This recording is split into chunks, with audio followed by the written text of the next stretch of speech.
Well, good afternoon, everyone. I'm Raul Martinez. I am your morning anchor at NBC 10 Boston. I'm just absolutely thrilled and honored to be your MC for the Arc Tank 4.0 this afternoon. We're doing it a little differently this year than previous Arc Tanks, obviously. The tank has moved to the virtual world, so it's a little different. I know we're all inching a little closer to getting together, to doing this all together like we've done in the past. I know we've missed it, but even though you are sitting at home or at your desk, I know you're going to be inspired by the brilliant ideas being introduced in today's events. Now, there are 4 applicants presenting their ideas to our panel of experts and you, our cabinet of positive disruptors. Now, for the influencers online, as you share your experience today, please use the hashtags ArcTank. Don't forget hashtag ArcTank, and you can use the hashtag Changing Lives. So our organizers for today's event, Northeast Arc, is a member of a larger organization. There are over 700 ARCs in the country. Think about that. How cool is that? It is so big. All independent nonprofits that come together to support legislation and policies on the state and national level. So today we're lucky to have with us Peter Burns, President and CEO of the ARC of the United States with us. Welcome, Peter. We're so honored to have you. Thanks so much, Raul. It's really great to be here, and good afternoon, everyone. It's really fantastic to be able to participate in the Arc Tank 4.0 competition. It's really great to be back together, albeit virtually, after a 2-year hiatus. On behalf of the Board of Directors and National Staff of the ARC of the United States, I'd like to welcome everyone and thank you for coming today. And we hope you've stayed safe and fared as well as possible in these challenging times. I'd also like to wish good luck to the finalists that you'll be hearing from soon. Commendations as well to all the applicants that didn't make the finalist cut, but still are deserving of recognition for the innovative ideas they've brought to the table. You know, the past 2 years have been extraordinarily challenging times for people with intellectual and developmental disabilities and their families, as well as the provider agencies and direct support workers that serve them. People with IDD have experienced COVID-19 infections, hospitalizations, and unfortunately deaths at higher rates than people without disabilities. Families have struggled to balance their caregiving and work responsibilities. Chapters of the ARC and other provider agencies have struggled to support individuals and their families during the lockdown and in the fits and starts as we try to emerge from this pandemic. COVID-19 has wreaked havoc in so many lives, yet throughout it all, we have persevered. And while I will never say that there's any kind of silver lining to the COVID-19 pandemic, it is worth noting that the last 2 years have been a period of tremendous innovation in services and supports for people with intellectual and developmental disabilities and their families.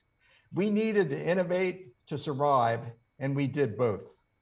So it's fitting as we emerge from the pandemic that we come together to focus our attention on innovation because, and I'll borrow a quote from Walt Disney, quote, "Around here, we don't look backwards for very long.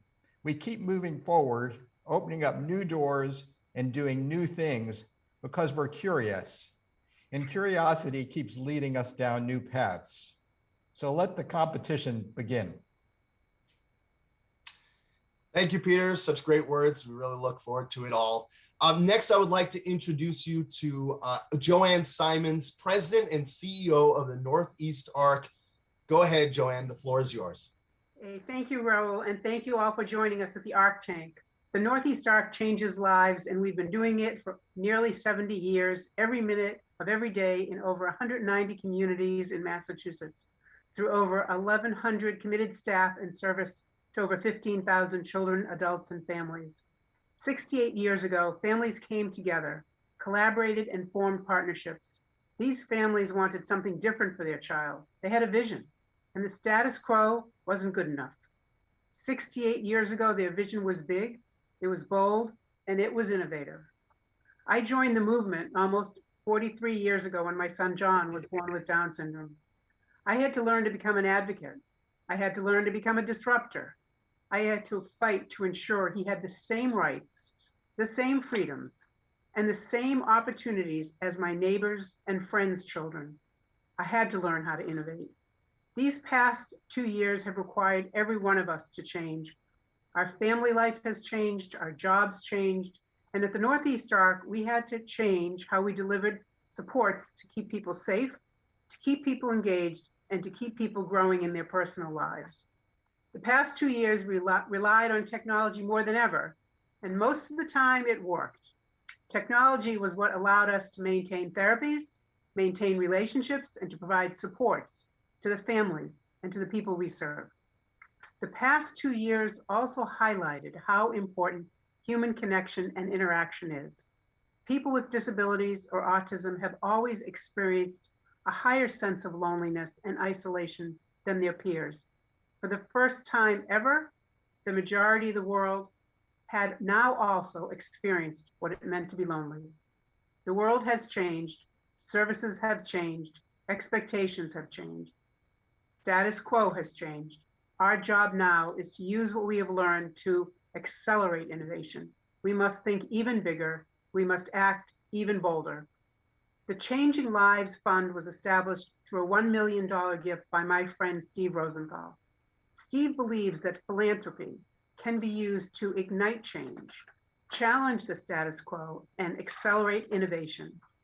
Steve trusts the Northeast Arc to shepherd his funds to positively disrupt systems, maximize impact, and create change. Thank you, Steve. To date, other foundations have joined the Changing Lives Fund, again, trusting the Northeast Arc to bring great ideas to the next level, quickly and without restrictions of traditional grant-making processes. Through the Arc Tank, we have supported 10 innovative and disruptive ideas. We have awarded over $650,000. The impact of the Arc Tank is being realized every day by thousands of people across the country. This fourth Arc Tank, we again received applicants from around the globe, applications from educational institutions, nonprofit organizations, from families, and most importantly, from people who are on the receiving end of supports. The Arc Tank could not happen without a team of people offering their time to review applications and make tough choices, determining who will move forward. This afternoon, 5 more of our partners, our panel of experts, will decide the outcome of the Arc Tank. Mary Lou, Matt, Matthew, Ralph, and Shirley, thank you for coming back again this year to lend your expertise, your knowledge, and making the toughest of choices this afternoon. And David, thank you for guiding us and sharing your knowledge. And thank you to the Northeast Arc team, Tim and Noah, for bringing us today. Today, we're changing lives through positive disruption, and I'm thrilled that each and every one of you have joined us. Thank you. Thank you so much, Joanne. All right, let's get right to it. The rules of the contest were absolutely simple. Think big, think bold, and be creative, right? All right, so a team of first-round reviewers helped select the 4 ideas that will be presented today. On the Northeast Arc's website, you're going to find a description of the proposals being introduced, okay? So that's going to be taken care of for you as they insert a link. All right, you're going to also find the holding tank. The holding tank is made up of other high-ranking applications that were submitted. Now, there's a brief description and contact information for applications in that holding tank just for you. So this afternoon's program, it's going to be fast-paced, okay? Each applicant's going to get 5 minutes to present their idea to our panel of experts. Then the panel will have the opportunity to ask the questions. And so here we go. Let's get started. Here are your panel of experts, and we're so grateful to have all of you. And let's start with Mary Lou Sutters. She's the Secretary of Massachusetts Executive Office of Health and Human Services, the largest executive agency in the Commonwealth, overseeing 12 state agencies and Mass Health, with a combined budget of $26 billion and 22,000 public employees. $26 billion, 22,000 public employees. EOHHS programs represent 56% of the state's budget and provide treatment care support to 1 in every 3 Massachusetts residents. So that's incredible work. She's a social worker who has spent her career dedicated to public service and has been an impactful leader in both public and private sectors. Now, this includes Massachusetts Commissioner of Mental Health, a nonprofit CEO, and of course, a college professor.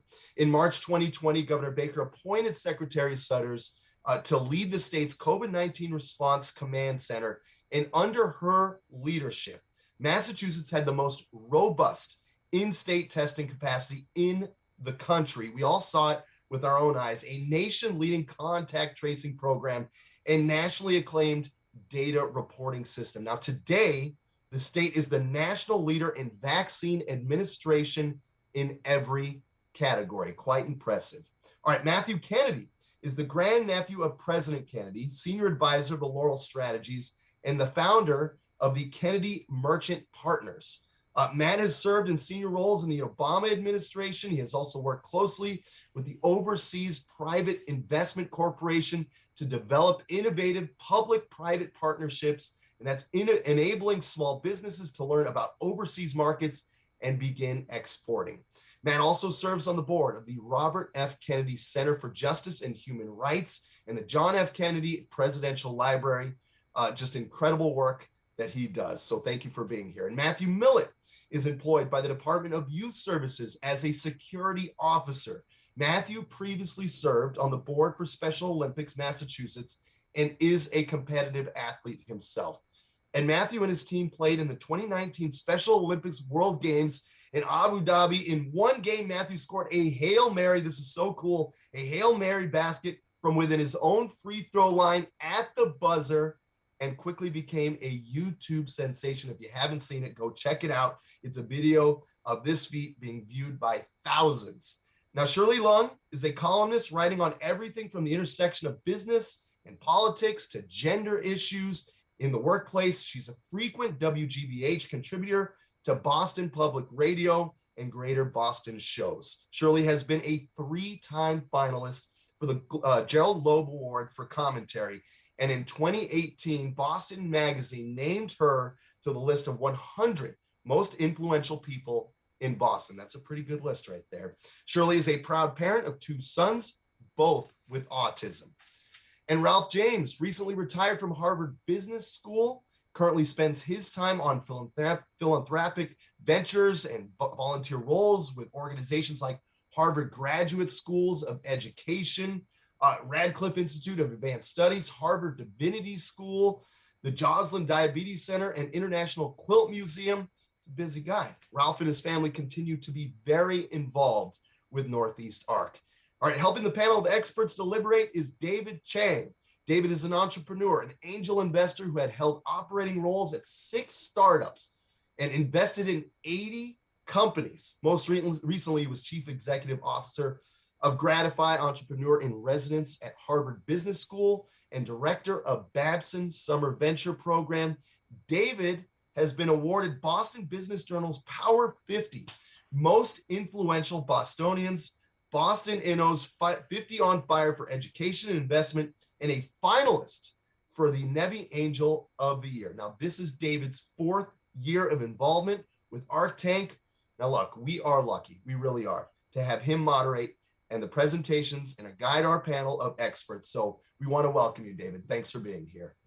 Thanks so much, Raul. I am excited to be back here again this year, and we're going to learn about 4 great ideas. First one up, let's welcome David Savarese and his presentation, The Lives in Progress Collective. DJ is co-chair of the Alliance of the Citizen-Directed Supports. Based in Pennsylvania, the Alliance was founded in 2016 as a national nonprofit to ensure opportunities for people with disabilities to live fully included lives of their own design. Led by a diverse 10-person board, 6 of whom identify as disabled, the Alliance unifies people with disabilities, families, organizations, and advocates dedicated to advancing self-direction. As a graduate of Oberlin College, DJ has been designing and directing disability and social justice projects for over a decade as a Herbert Hoover Uncommon student, as an ASAN Scholar Fellow, and as an OSF Human Rights Initiative Community Youth Fellow. He also carried out the inclusion outreach campaign for the Peabody Award-winning, Emmy-nominated film, Deej, Inclusion Shouldn't Be a Lottery, which he co-produced and narrated. Joining DJ are 3 Alliance board members, Priya Penner, the Executive Assistant for the Partnership for Inclusive Disaster Strategies, Caitlin Bailey, the co-director of the National Leadership Consortium and co-founder and co-chair. Marian Fraterola Solino. Marian is also co-founder of Values into Action and serves as its executive director. DJ, you are now up.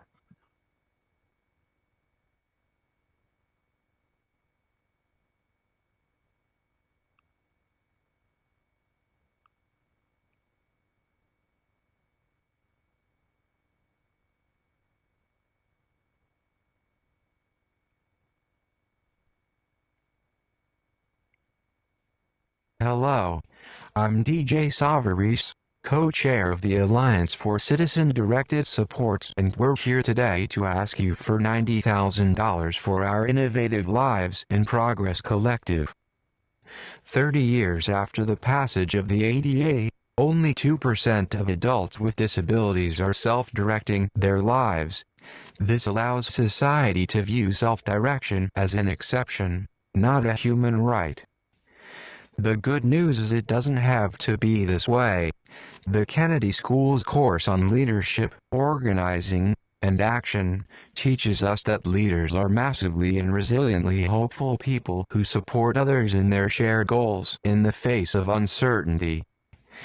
Predicated on this belief, the Lives in Progress Collective is an essential, sustainable, disability-led, national, grassroots network that, once seated, will allow self-direction to expand exponentially.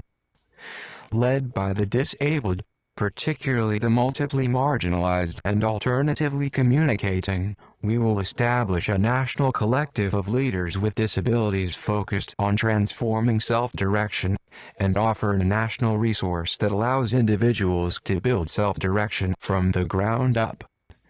It will include an online national map of diverse, documented paths to meaningful, self-directed lives in progress that allows people to search for mentors, resources, and practical ideas by location, keywords, interests, talents, and vocations. It will offer fast, easy access to the various resources, programs, and support used by others who are self-directing, and assist people who want to move out of state for college, employment, or other personal reasons. Seeking to empower, it will pay disabled adults for their expertise and lived experience. It will dismantle common communication, financial, and cultural barriers to access. Its ongoing, vibrant community will be crucial to those beginning to self-direct, but also to the sustainability and expansion of the collective. So, how exactly does it work? Imagine you're an adult in Lewiston, Maine, who wants to create a sustainable, self-directed life as an artist. You go to the internet, type in Maine self-direction and find this. Nothing more. Now, what if that page has a link to the Lives in Progress Collective and one click takes you to this? You type or choose artist in the keyword search. Up comes this. There aren't any mentors in Maine, but you quickly click on the 6 icons and see a diverse selection of artists to choose from nationally. In one afternoon, you can learn about all 6 of them from their interviews, webinars, and helpful hints. Or you want to start a business. You type entrepreneur into the resource keyword search. And FindWise is running a virtual entrepreneur course beginning next month. You choose what to prioritize and who or where you can find the help or ideas that feel best for you. Knowing you have a lot of potential advisors to consult with who have real lived experience self-directing their own lives, you feel less vulnerable to failure, less isolated. Meanwhile, mentors benefit from camaraderie, added income, and publicity for their own businesses. And while the network is set up to benefit people with disabilities, even fiduciary intermediaries or support brokers can find ideas to better support their clients. Some have told us we are too ambitious, but we disagree. Our motivation is great. Our brothers and sisters' lives are on the line, and we know successful, widespread expansion in a short period of time is essential. That's why we're asking you for $90,000 to complete phase 1 of the collective in the next 2 years. In the first year alone, we expect over 1,000 people will access the collective's resources and at least 25 will receive direct mentor consultations. For us, self-direction isn't a business. It's a fundamental human right. With your support, real change is possible when lived experience breaks down barriers. Thank you.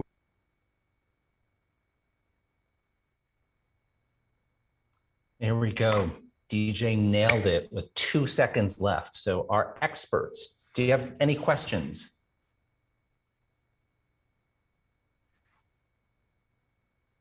Just jump right in.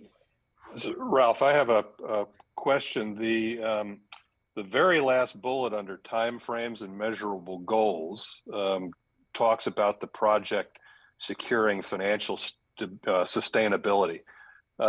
What's the revenue stream that's going to allow you to achieve financial sustainability? Thank you for that question, Mr. James. My name's Marion. I'll be responding to that on behalf. There are several different revenue streams that are being planned for, so I'll describe them briefly. Donors, individual donors have already been approaching the Alliance with very, very intent interest on this project and seeing it grow. We do intend at some point within the 2 years to consider a sliding scale needs-based fee schedule for those who can afford to pay for the mentoring and some who have already expressed a desire to do so. As a 501c3 nonprofit organization, we are eligible and have long been interested in securing grant and government funding for resources such as this that expand and advance self-direction for as many people as possible. And finally, working with a Google expert and IT professionals, we will consider the use of relevant ad revenue to continue to generate much needed revenue and resources for the sustainability and the scalability of this project. Thank you.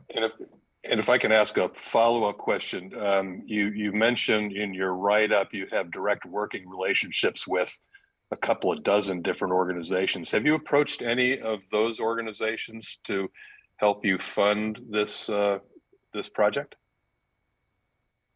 Thank you again for that question. Yes, we have, and there are numerous partners who are just waiting for these first steps to be taken. So one of the first steps of our implementation plan will be regrouping with our partners. And in fact, some of those conversations are ongoing. We also have information about potential mentors already identified. We've used student interns as a volunteer organization. Many of us know they are invaluable, and our most recent intern really helped to outreach to various states. In fact, over 128 potential mentors in 28 different states and territories have already been identified and are waiting for this to start. Thank you. Great. You can always count on Ralph for the hard-hitting business questions. Mary Lou. Thank you for the presentation. So the 90,000 is all you need for a 24 to 36 month pilot, or is it one piece of what you need for the pilot? And if I missed it, you can tell me I missed it in here. Thank you, Ms. Sutter. No, you didn't miss it at all. We did present a line item budget, but it was not part of the actual presentation, but thank you for calling attention to that. $90,000 is what we will need for 2 years. This will enable us to hire disabled people with professional expertise and lived experience in various leadership roles, as well as, of course, to hire the mentors. It also will help us to build the infrastructure and systems needed to sustain and scale this project, including the website and the technical expertise needed to ensure full accessibility and ongoing adaptability to feedback in our continuous quality improvement cycle. The funding will also help us to ensure very streamlined, transparent, and accessible processes that will enable the Lives in Progress Collective to flow. Thank you. May I just quick follow up? So it says the total is 182,000, looking at the budget. So where's the other 90 coming from? Or is it 90 a year? This is Marion again responding. I am looking at a $90,000 budget. Anything that exceeds those startup costs will be managed, will be sourced and managed through the partnerships and through the four areas. We will build a sustainable financial plan based on what some of our initial implementation shows us in terms of cost. And there is ongoing support from not only the Alliance Board, but from the partner organizations to continue to build solid financial resourcing for sustainability and scalability. Terrific. Thank you, Marianne, DJ, and the Lives in Progress Collective team for your work on inclusion. Let's move on to the second presenter of the day, co-founders Jared and Sylvia Hall and Gab-on. Gab-on gets her family talking about school every day to develop a child's self-advocacy, build agency, and discover the possibilities in themselves. Based in Rhode Island, Gab-on was inspired by Jared and Sylvia's own family experience with their son, who has learning differences, and their desire to have conversations and connect with him about his day in school. Graduates of the Mass Challenge, Social Entrepreneurship, Greenhouse Accelerator, and the UPenn Catalyst programs, Jared and Sylvia are recipients of the Rhode Island 50 on Fire, Tech 10, and the Women's Net Awards, and a current finalist in National SIIA Innovation Showcase. It's time to get our Gab on.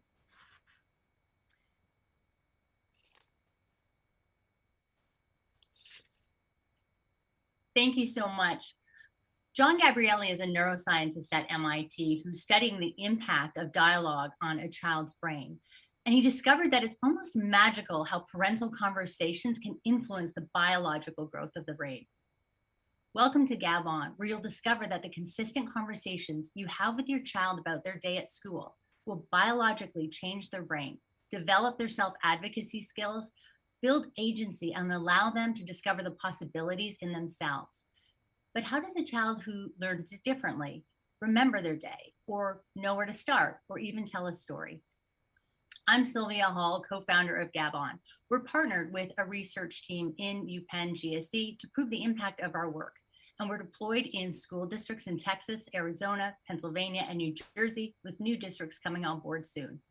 We're an award-winning company, recognized, partnered, and affiliated with these distinguished organizations. And we're on a mission to change the trajectory of kids who learn differently and their families. In the US, 1 in 5 kids learn differently, but only 1 in 16 public school students have an IEP, and only 1 in 42 public school students have a 504 plan. These numbers tell us that millions of kids who learn and think differently are not getting their needs met in school. Now, this is my favorite slide because this is our son, Austin, and he learns differently. And a few years ago, my husband went to ask his teacher why Austin couldn't remember and share his day with us. And his teacher's response was, and I quote, that asking Austin to remember his day is like asking a blind person to look harder. It's neurological. We are proud members of the 1 in 5 Club. We have a child who thinks in puzzle pieces with executive function challenges. We're parents who just wanted to connect with our son and hear his perspective about his day from him. So we created Gab-on. And this is where the magic begins. Every day kids go to school for 6 to 7 hours a day, and they experience lessons, activities, and events. At school, students take 2 minutes to enter GABs. GABs are 3 to 5 words that act as a hint or a reminder about that activity in their day. They have the agency to choose a subject and then enter a GAB that will be the spark to remember that part of their day and talk about it at home. The GABs feed into the parent's phone. So at dinner, in the car, on a walk, wherever you have a few minutes to connect, your child has a prompt to share their day with you, a reminder that puts those puzzle pieces together. You won't be having the conversation, how was your day? Fine. What'd you do in school today? Nothing. Without even knowing it, kids are practicing reflective learning, communication skills, storytelling.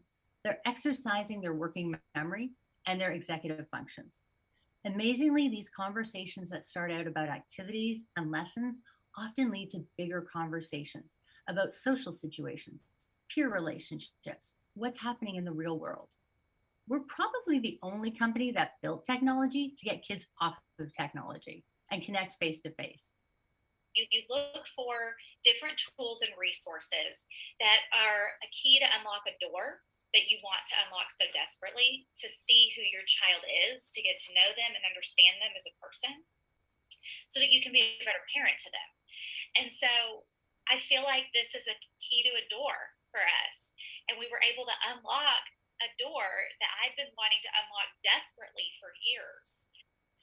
Gabon is patented technology. There are other companies in this space, but all are teacher to parent and school to home communication and often act as a reporting or a behavior tool. Gabon is unique in that we include all three partners in family engagement: the teacher, the parent, and most importantly, the student. COVID-19 has shone a spotlight on family engagement and education. And at a time when mental health is in crisis and technology is isolating our kids and teachers are overwhelmed, empowering parents to support their child's education should be sustained as the pandemic subsides. The K-12 public schools have 10 million kids with learning differences, and our conservative goal is 75,000 kids using Gabon with their families by 2025. And we're asking ArcTank to support our efforts to build relationships with schools and affiliates, focus on engineering and improved user experience, and attend conferences that support kids with learning differences. Our team is steeped in research, education, technology, and passion. Student-led conversations are like medicine. They biologically grow the brain, they change trajectories and outcomes, and they prepare kids for higher education, career, and life. So let's change their lives together. Thank you. Sylvia, thanks so much. And again, right on the mark. Panel members, any questions for Sylvia? Hi, this is Shirley. Thank you, Sylvia, for your presentation.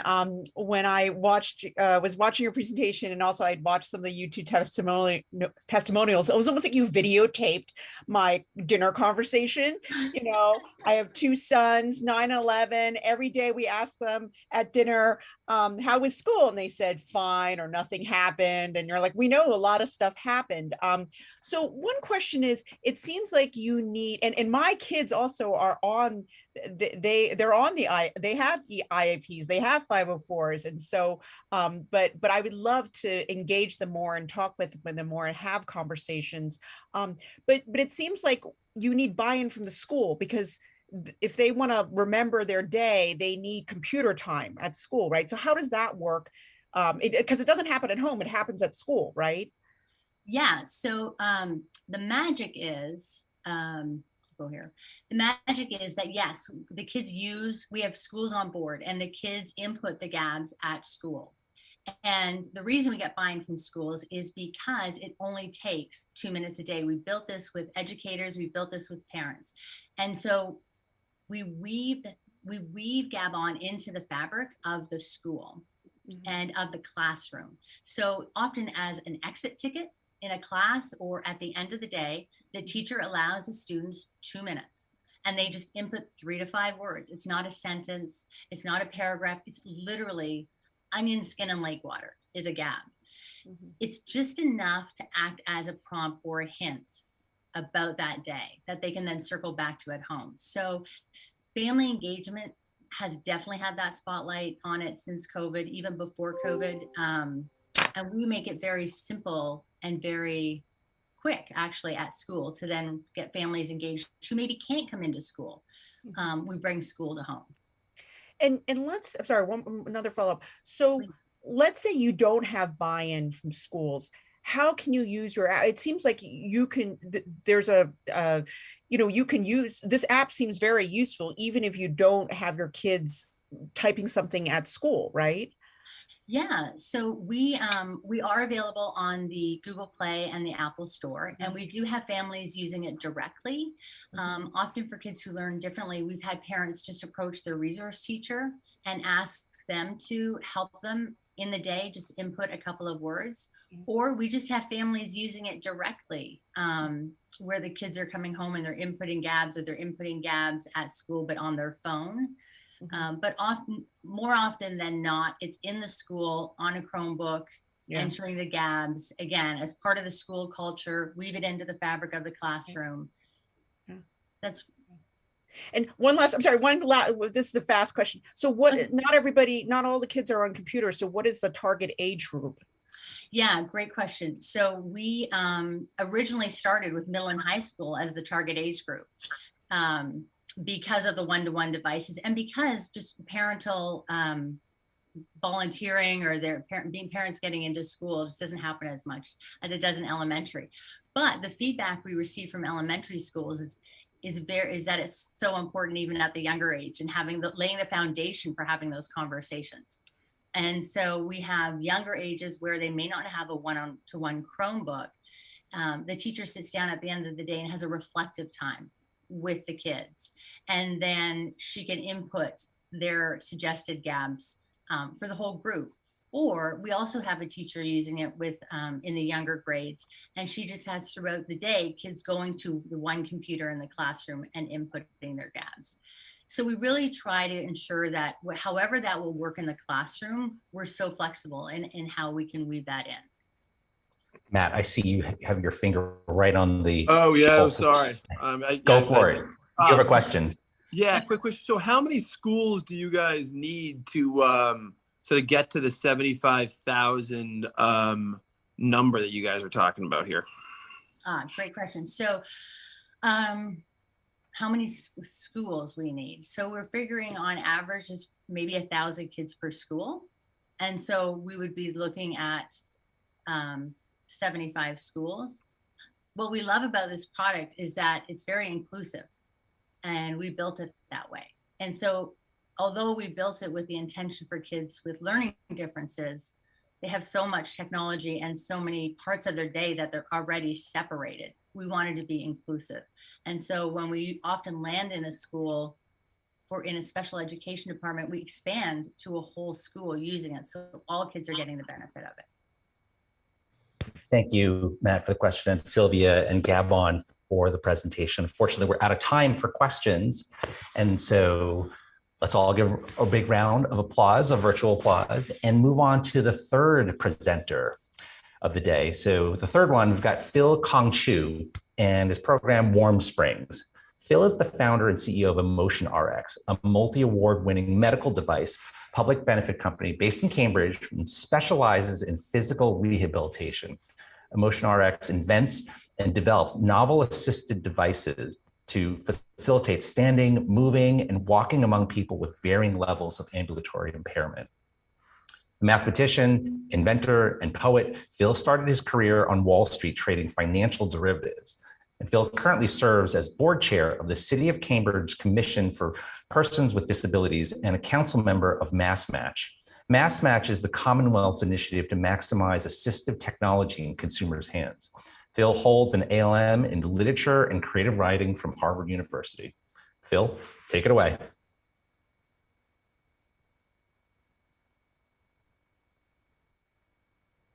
We got you on mute there.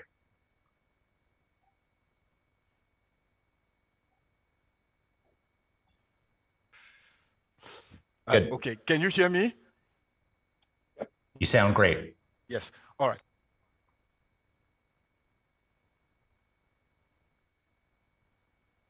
Actually, Phil, you're back on mute.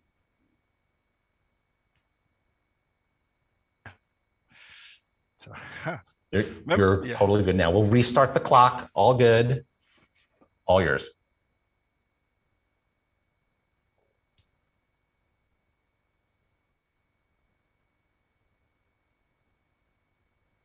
I'm the founder and CEO of Emotion RX, a medical device public benefit company based in Cambridge and specialized in physical.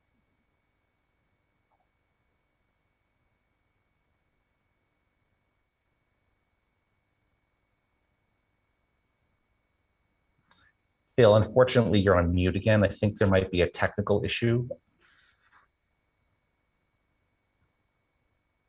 All right, you're good. Yeah. All right. So in the process of building, do you want me to start over again or? Yeah, start from the top. Okay. All right. Hopefully third times is the charm. Members of the jury, distinguished guests and viewers, good afternoon. My name is Phil Conchu. I'm the founder and CEO of EmotionRx, a medical device public benefit company specialized in physical rehabilitation and based right here in Cambridge. We invent and develop novel assistive devices to facilitate standing, moving, and walking among people of varying levels of mobility impairments. In the process of building this company, we have set up a specialized assistive technology makerspace, the rise of makerspace, to accelerate product innovation. Now, in partnership with the Internal Revenue Service, we are asking for your financial support in the amount of $101,556 to help set up a specialized VITA tax filing center for people with disabilities to create together the Warm Springs Hub, a hub of creativity, innovation, and entrepreneurship by persons with disabilities or by people addressing the needs of people with disabilities. The question is, why? Our calling card is this graph. Our thesis to you is that an overlooked path to narrowing this wealth gap, where a person with a disability is more than twice as likely to be poor than a person without a disability, is fiscal equity. I know this from harsh firsthand experience. When I started EmotionRx, I reached out to a local SBA school counselor who gave me this dizzying pamphlet containing an almost unmanageable amount of preferential tax credits and deductions to facilitate employment of people with disability or reduce the cost of assistive device and other accessibility solutions to persons with disabilities and businesses alike. I was so overwhelmed and I started with what seemed like the lowest hanging fruit, Section 51 of Title 26 of the Internal Revenue Code, and reached out as indicated to the local vocational rehab office in Somerville to grab it. But to my surprise, nobody there knew how to handle the request, for it had been so rarely invoked, and no one dared go out on a limb on a tax issue. It went on and on for months until I realized that I had already spent more than $6,000 in time, money, and opportunity loss than the $6,000 I was chasing after. And I never got a cent in credit. This is why, as soon as I was in a position to do anything about this hidden yet core systemic issue, I went out on a limb to the IRS to see what we could do.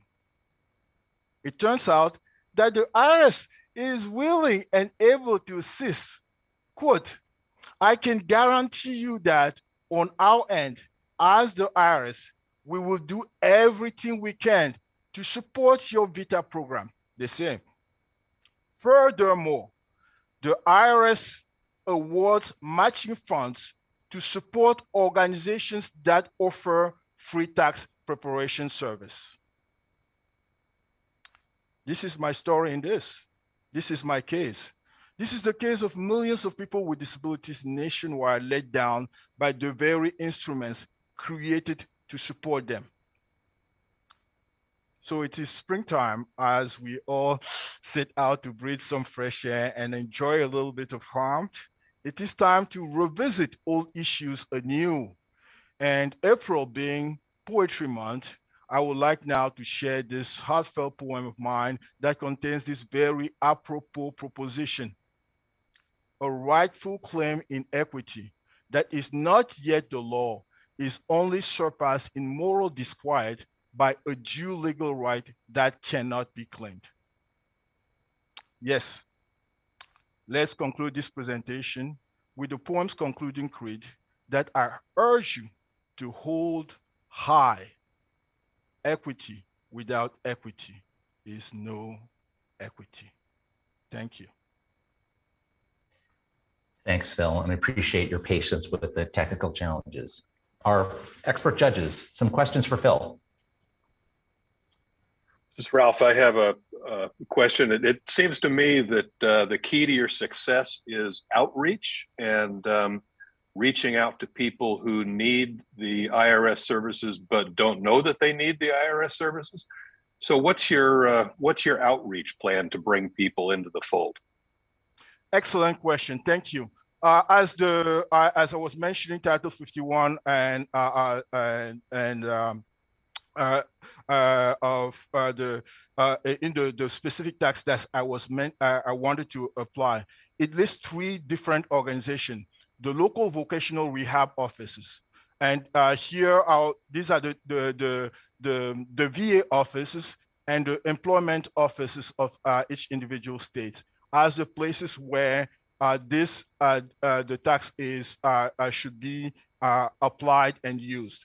So when a person is referred by some of these states, these entities, they will be able to increase their acceptability to an organization by showing that immediately they get 6,000 given to them. And to this, you can even add something like the work opportunity tax credit. So immediately, as these entities that are chartered to allow these people to work, will have an additional selling card to present to an an employer as an incentive to hire the person.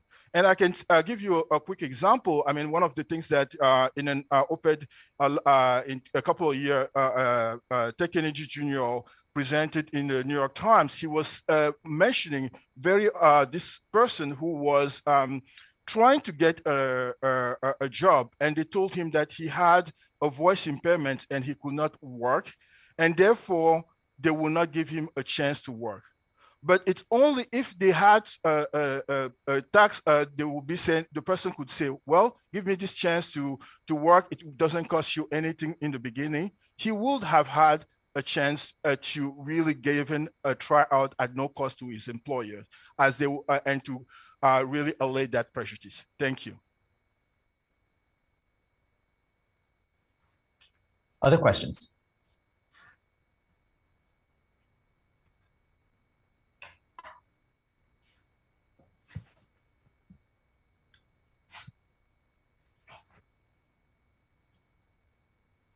Maybe from Matthew. Haven't heard from. Yeah. How you doing? Yeah. So, what is your timeline for this? Obviously, the tax season is about to be over. So, are you looking to do it next year? Excuse me? What is your timeline for the presentation? Like for taxes, right? So basically, this year is almost over. For hopefully, most people already did the taxes. So, are you looking to sign up next year, or like sign up soon? Like that's my question. Yes, thank you. So as soon as, yes, we have set up a number of things to have it.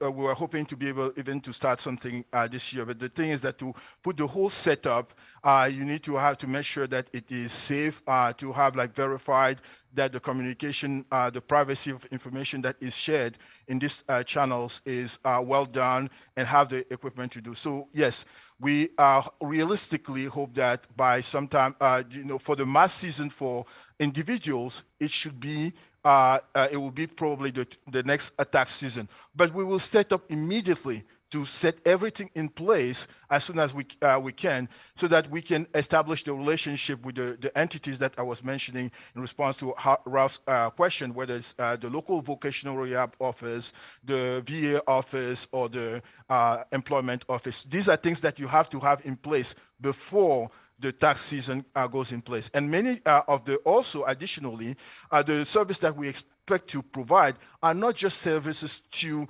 for filing the tax during the tax season. There's a service like, for example, if you're trying to get an accessibility solution in your house, in your apartment, because your toilet or whatever your building cannot be. Generally, building owners do not know that they have all these tax solutions that can facilitate, just almost eliminate the cost of putting the accessibility solution. These are services that we intend to provide, and that can happen right now. That if you have, in your trying to get an equipment in your either to just move around, you don't know that you can have some assistance. We are here to be the partnership of all the different entities to provide the tax angle of it, to provide the maximization of the benefits, both from the user and from the business or other stakeholder who is providing it. Thank you. Thank you for the question, Phil. Thanks for the answer in your presentation. We are out of time, and so we're going to move on to our fourth and final presenter of the day. Let's welcome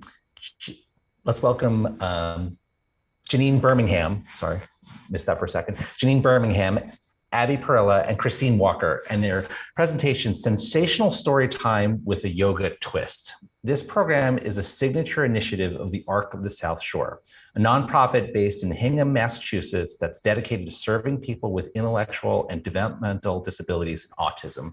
The Arc's mission is to empower families and individuals of all ages with disabilities to reach their fullest potential. Janine is the Autism Program Director at the Arc and has over 27 years of experience working with individuals with autism. She's also working towards becoming a certified yoga therapist and is the proud parent of a son with autism.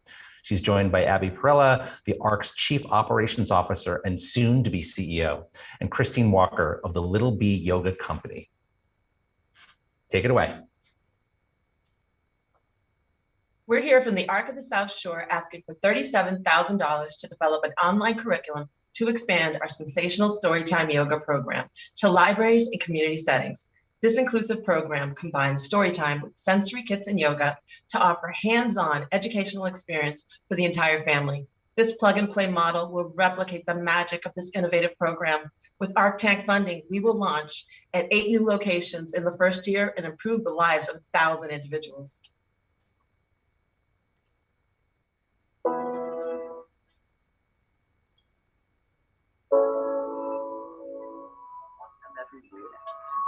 He did a backward somersault and leapt up in the air.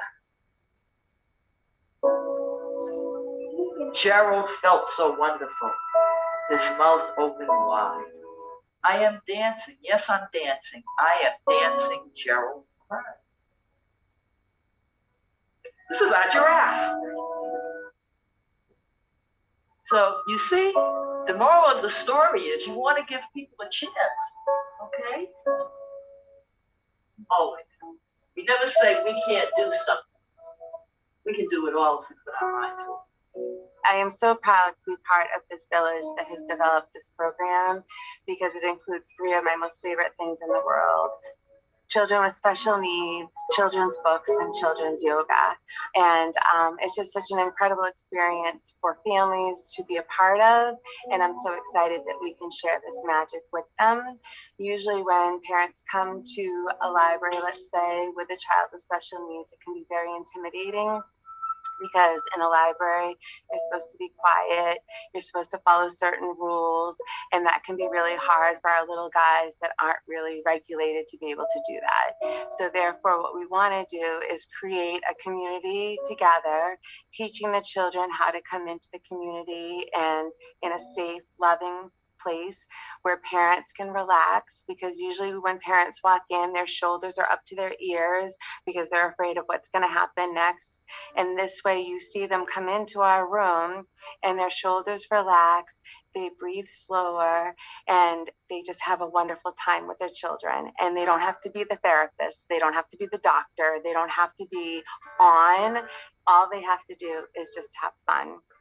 And the beautiful part about this program is our kids don't access literacy like you and I do. So you want to give them all these different avenues to take, and maybe one of them will really click with them, because stories are gold. And if you can immerse yourself in a story, there's nothing better than that. Sensational Storytime Yoga is a truly magical, fully immersive experience created to meet the unique learning needs of children with disabilities. It provides so many important educational opportunities. and has immense physical, emotional, and social benefits. Children are fully immersed in a program that encompasses language, stories, peers, sensory kits, and yoga, and this results in 360-degree learning. Libraries have a mission to be accessible for all. They've shifted from being quiet reading spaces to active community centers. Our program supports them in their mission. This collaboration is opening doors to a more inclusive community.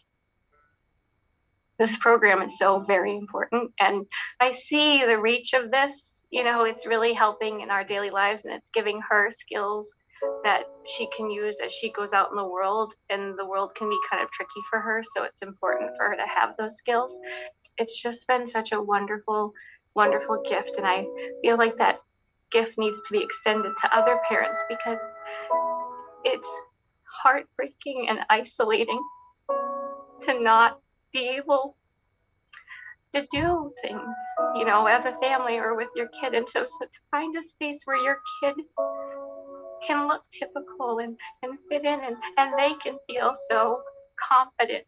In general, Nora enters places behind me and I have to duck and see where she is. And she just sails right into yoga with a bright smile and puts her shoes on the schmat mat and is ready to go. And it's just such a beautiful space to be with all these people who were creating this really special, unique experience together. Sensational Storytime Yoga, coming to a library near you.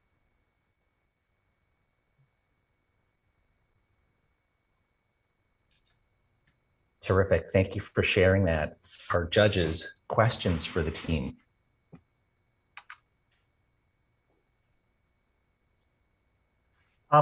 So this has been going on, right, for a couple of years. Well, probably not last year because we did it.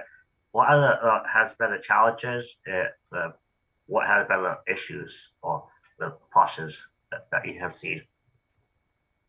Well, it's been very successful. The ARC has been running this program for over 7 years at the local level. But what we'd like to do, the challenge we've seen is that we want to expand our footprint, right? Most importantly, this is a stigma reducing program, right?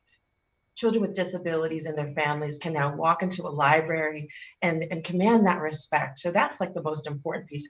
With this possible ARC Tank funding, we'll be able to expand this throughout the state of Massachusetts. I mean, we're starting, if we receive the seed money, with 8 libraries. But our goal is to expand. This is a really cost-effective model. I mean, we are asking for $37,000, but the reality is that's the true cost to build the curriculum, the module, and sell it at, you know, the library level. Our seed money doesn't have any cost to libraries the first year. So we implement it, we learn from it, and then our plan is next year to go global.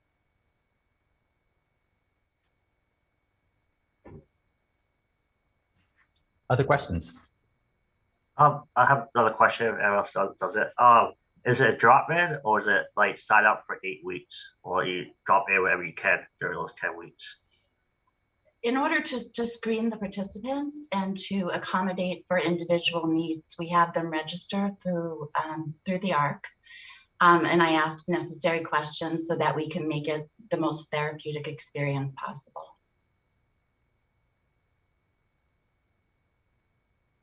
Great questions. If you thank you for the presentation. If you've been running the program for 7 years, have you done more, maybe a little more research or feedback from the participants? Did it not only make the library experience more inclusive, but did kids read sooner or develop a love of reading? I know that I feel like the world is divided 2 kinds of kids who love to read, and then kids who you struggle to get them to love reading. So I was wondering if you kind of looked into that a little bit or done some research on that. Well, okay. Hi. Well, we've actually had some beautiful success stories. So our goal is bringing the children into this community that otherwise has been really intimidating. And we've actually had I would say I can count on two hands families that have come to our classes that then come to my weekly family story yoga times because they know exactly what to expect. It's very a structured program where the kids know that we start off with a warm up and then we do our pranayama and our yoga and our story. And so therefore they can then transition and generalize that and then feel comfortable coming into a weekly class, not the sensational story time yoga. And that's our main goal, is we just want them to come in and experience it and then be able to generalize it. And it's so much fun. We hear stories from the families when they go home where they use the sensory kits. If they feel like they want to, you know, experience the book that way, where they want to be touching something as they're reading the story, or making sounds with something with the story, or maybe that night they want to move their bodies and then they experience the story through yoga poses where we magically make it come to life doing that. So it appeals to all the senses, all the senses. And they're just having fun and loving stories, and that's the best gift ever. Any other judges? We have time for maybe one last question. Can I ask one question? If you've been doing this for 6 or 7 years and you state that you have excess demand and you're only looking for 6 or 8, why do you have in here the need for an intensive marketing and outreach program? Because we've only done it, I mean, that's a great question. We've only done it locally. So I think we're speaking affirmative, right? Once we get through this first year of initial findings with the 8 libraries, really document that, enhance our curriculum, best practices, and then we want to launch this. We want this to be an opportunity for children and families with disabilities all around the country. And, okay, so in the first phase, early phase, you're looking for 6 or 8. So the intensive marketing happens after that. Absolutely. And, you know, for us, we really just look forward to bringing this plug and play model that replicates the magic of sensational storytime yoga to community settings near you. And we know that together we're going to create this truly inclusive society for children with disabilities. And we thank you so much. Terrific. We're out of time, but thank you, Janine, Abby, and Christine, especially since all 3 of you are physically in the same place. And so it's almost like we're all together. We're at the point now where I'm going to ask the judges to eject out of here and join me in the deliberation room. And Raul's going to share with you what's going to happen next. All right, thank you so much, David. Just unbelievable presentations there. Thank you for all of that. And so let's continue on. Northeast Arc is known for their innovation and forward thinking. In March of 2020, while the world was slowing down, we all experienced it. The Arc began a major capital project to prepare how to better provide services after the pandemic. So Northeast Arc has been providing services in the community since its inception, really. The Center for Linking Lives is 26,000 square feet of highly visible retail space in the heart of the Liberty Tree Mall in Danvers. Now, the center is a vibrant gathering place where people with disabilities can reach their full potential and learn to lead fulfilling lives. We all will be able to learn a little bit more about the Center for Linking Lives through the first video clip here. Immediately after that video, my colleague Hannah Donnelly shared 2 stories this past year about 2 other initiatives at Northeast Arc: Parcels Gifts and Breaking Grounds Cafe. So enjoy these 3 short videos while the panel deliberates. They have some tough decisions to make.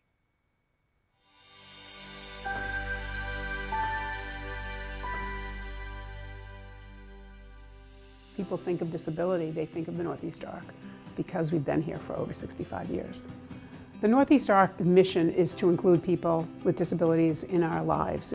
What we're trying to do is to make this region the best place for people to live. The early founders of the Northeast Arc didn't want their children to be shunned aside, forgotten about. And from those early humble beginnings, the Northeast Arc grew into what it is today, which is a powerhouse with 1,100 employees impacting 15,000 people every year. The Center for Linking Lives at the Liberty Tree Mall is 26,000 square feet of all our community-facing programs. For people who want to be more independent, again, what a place, what a perfect place to be. And plus, public transportation wise, all the public transportation pretty much comes to the mall. And so when you start to look at the reuse of these kinds of centers, we really were talking from the beginning about the fact that if the space doesn't serve the mission, then it's not the right space.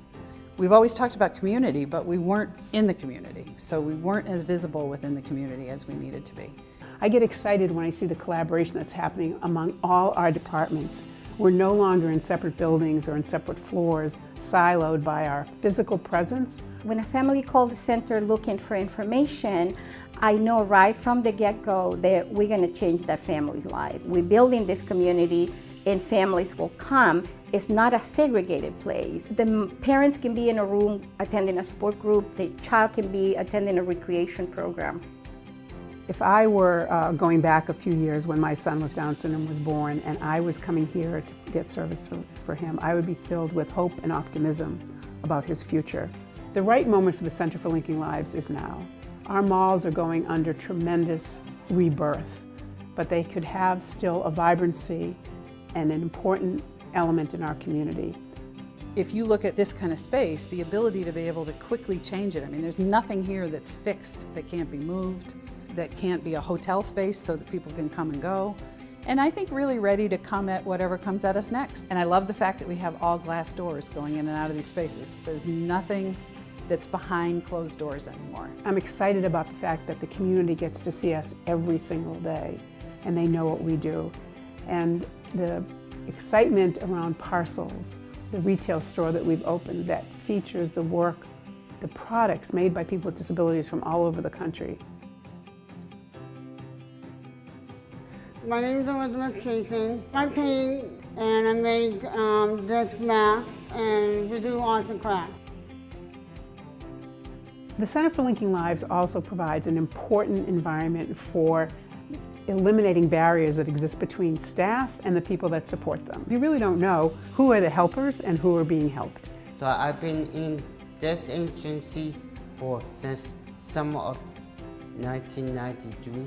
They helped me to find a job. I cleaned the 2 buildings, one here and one across the mall.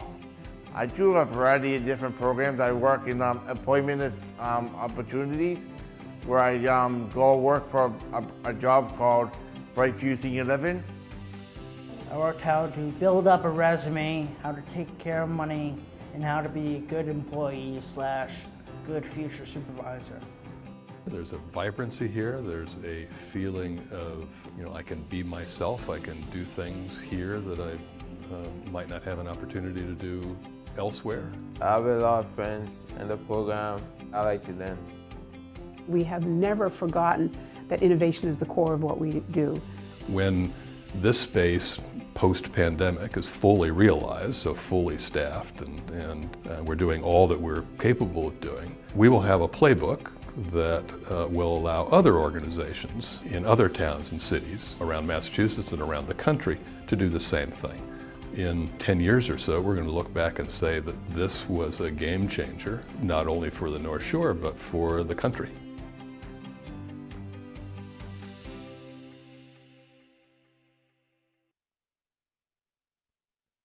Hey guys, there is nothing better around this time than a gift with some story and meaning behind it. So I'm at Parcels in Danvers with Tim Brown and Meg Saray to talk about what we can find locally here. So before we get to what we can find, Tim, let's talk about Northeast ARC, the organization behind all of this. Northeast ARC is a nonprofit organization that supports people with disabilities and autism. We support about 15,000 people every year within 190 communities within Massachusetts. That is incredible. And so everything that we can find here is made by members of your community.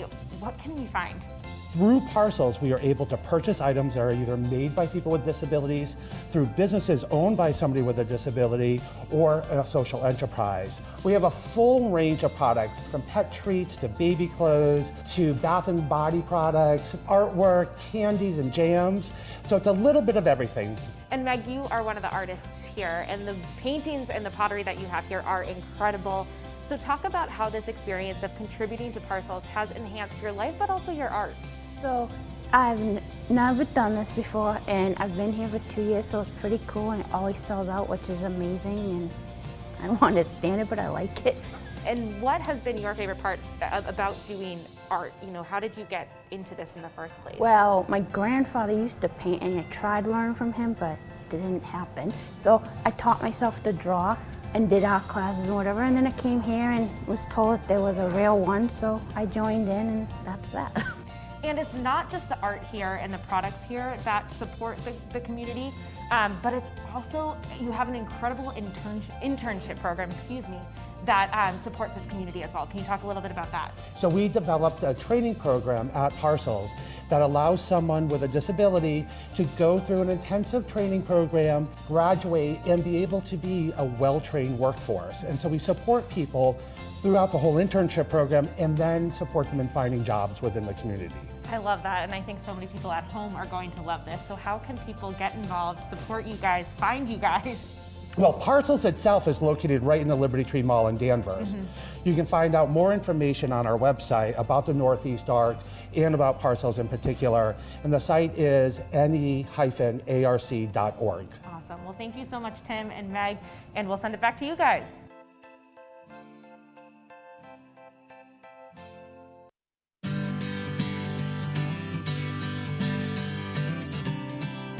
Breaking Grounds Cafe on the North Shore is one of the hottest coffee shops, and they are serving up more than just good coffee. They are changing lives. Trust me, this story will touch your heart. Breaking Grounds Cafe is a great community place for folks to come down, grab a delicious cup of coffee. It's a great place for people to come and hang out, spend their morning or their afternoon, get some work done, and contribute to the cause. We train individuals with disabilities, teach them everything they would need to know to be successful in a food service, customer service, hospitality type environment. This is called the Project Perk Internship Program, and Cheyenne is a recent graduate. Cheyenne is graduating Project Perk here at Breaking Grounds as one of the hardest workers I've ever met. She's highly motivated, highly dedicated, and will stop at nothing to get the job done. I really like my boss and my coworkers and being able to have a sense of friendship and really being part of a team. The customers are really great. They're very kind, welcoming, they're understanding, they're patient. We're all brothers and sisters in a way, whether they're the customer or they're our trainees. And when you're paying for your coffee, toss in a couple extra bucks. You'll get a sticky and you can put something special on it so you can pay for a stranger next time they come in. You know, more often than not, the board is full of stickers. We wanted to have the Pay It Forward board so that we could give people an opportunity who might not have the money to pay for it to come in and grab a bite to eat or get a cup of hot coffee, warm up for a minute. Each month they have a different art exhibit, and for the month of February, it's Hearts by Max, by local artist Max Bame, and you can bring it home with you if you want with these greeting cards. I paint hearts because I love you. I'm a artist. It makes a difference in my day, being surrounded by so much positivity. It's really awesome. I really love the cards that are for sale. 100% of the sales go back to charity. Having the artwork up here, it's been one of the most well-received exhibits that we've had in quite some time. This heart is my favorite heart.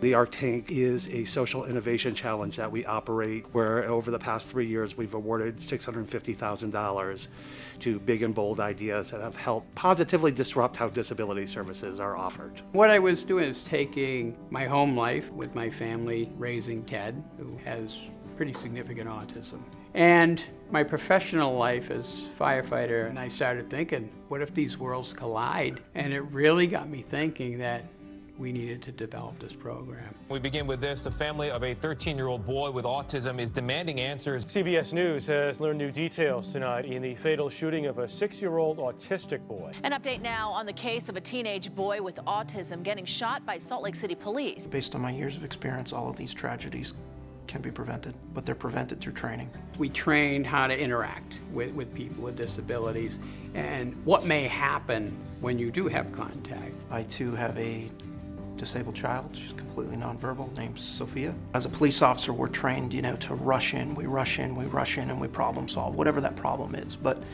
this is unique. We're teaching these kids, you gotta rush in to solve this problem, but now stop on a dime. We had trained this group from 10 to 1, and they got that call at 2 o'clock. They used it right away. And it was just that, somebody who didn't know personal space, they asked him nicely just to step back. They gave him time. They reached out the next day and told us because of the training, we changed our approach and it worked.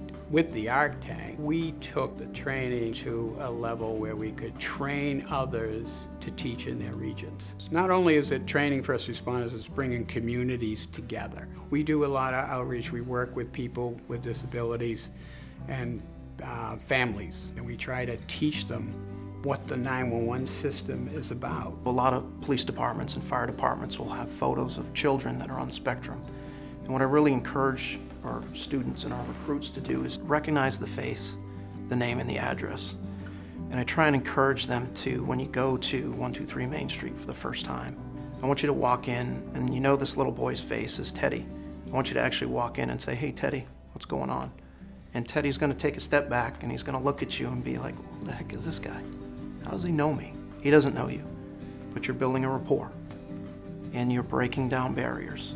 And you don't realize it, but you're going to make your call 3 years from now that much easier, because you're gonna now walk in and you're going to treat him like a human being. You're gonna treat him compassionately. Then I promise them that there's gonna be a call where there's one day where Teddy's having a meltdown and he's only going to ask for that particular officer. In my community, we had a young boy who was prone to seizures, and he had visited the EMTs and paramedics and the firefighters, police, several times. When we arrived at his residence for medical transport, he came out of his seizure and he actually smiled because his friends were there. I mean, that's what we want. They all knew each other. And he was high-five all the way with everybody on the way out the door onto the stretcher.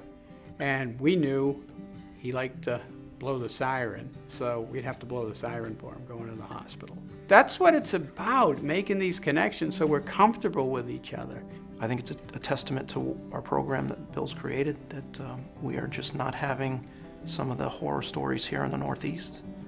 And I think that's because we're getting to these kids, we're getting to these officers, and we're just not seeing the tragedies that you're seeing in other parts of the country. The feedback we get is tremendous. Wow, I never knew. And that's the biggest one for me. I had no idea. In Massachusetts, they have just passed a mandatory police officer training for the Autism Awareness Program. Personally, as an ALEC consultant, as a parent and as a father, I would love to see our program implemented in every state across this country. That was our goal with Arc Tank. We need to blow this up, and we feel we've done that. We've trained almost 50,000 first responders, and we're still going strong. That was great, and no question, we appreciate all of your patience right now. Obviously, the panel of experts has some big decisions to make and they are still deliberating. So please stay with us.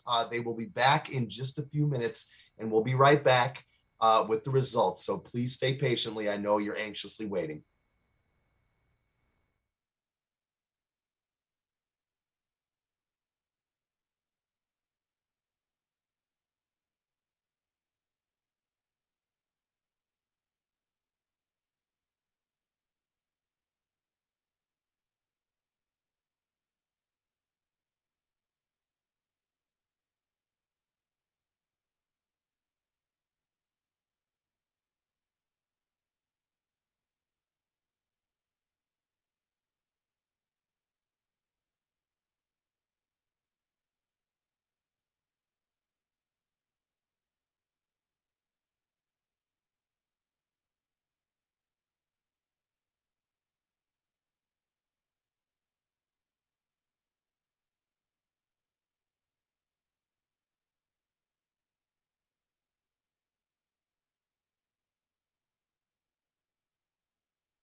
All right, welcome back, everyone. Thank you so much for your patience. You know, obviously it was a tough decision to make. Applicants, again, congratulations to you all. I mean, I was absolutely blown away by all of your presentations. It was amazing work. It's amazing work that you do. I'm just absolutely honored to be part of this. And the judges have also made their decisions. They've had some tough decisions to make. There are multiple requests being approved. So please join me in congratulating the following presenters on their awards. So the first award, we're going to give it to the Lives in Progress Collective. And DJ, $75,000 is granted to you. So $75,000 to the Lives in Progress Collective. And finally, we have our final grant here, and it's $125,000 to Gabon. $125,000 to Gabon. Jared and Sylvia Hall, congratulations. A true honor to be able to present this to you. We want to thank the judges so much. It has been incredible to see this right here. So congratulations. I just want to say thank you to all for tuning into the 4th Arc Tank. I hope you have enjoyed and were inspired as much as I have been. I have been honored to do this. I would do it again and again and again, just to be able to part of the inspirational stories that I've seen. Please make sure to follow Northeast Arc on Facebook and Twitter. They're doing great work on social media as well. Exciting announcements will be coming this year, seeking more big and bold thinkers for the next Arc Tank. Once again, I'm Raul Martinez. I'm from NBC 10 Boston. I am the morning show anchor, and it was a true pleasure to honor the Lives in Progress Collective, and of course, Gab On. Congratulations all, and I hope you have a great rest of the day and keep up the great work, and we'll see you next year.